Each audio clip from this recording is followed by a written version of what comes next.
बिस्मिल्लाहिर्रहमानिर्रहीम। अस्सलामुअलैकुम वरहमतुल्लाहि वबरकातुहू। आज की वीडियो में मैं अपने दोस्तों को करेले की कड़वाहट ख़त्म करने के लिए एक घरेलू टोटका बताऊंगा।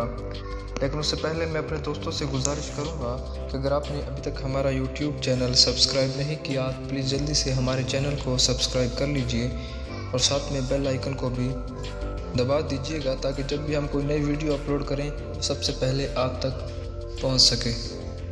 तो स्टार्ट करते हैं। बिस्मिल्लाहिर्रहमानिर्रहीम। करेले की कड़वाहट ख़त्म करने के लिए करेलों के दरमियान में चीरा लगाकर इसमें नमक, आटा और दही मिलकर आधे घंटे के लिए रख दें। इसके बाद करेले पकाएं तो ये कभी कड़वे नहीं होंगे। दोस्तों एक बार फिर सुन लें। करेलों के दरमियान में चीरा लगाकर इसमें नमक, आटा और दही मलकर आधे घंटे के लिए रख दें। इसके बाद करेले पकाएं तो ये कभी कड़वे नहीं होंगे। मैं उम्मीद करता हूं कि आपको हमारी आज की ये वीडियो पसंद आई होगी। वीडियो पसंद आई है तो वीडियो को अपने दोस्तों तक भी ज़रूर शेयर कीजिएगा और हमारे चैनल को सब्सक्राइब करना ना भूलिएगा। अल्लाह हाफिज़।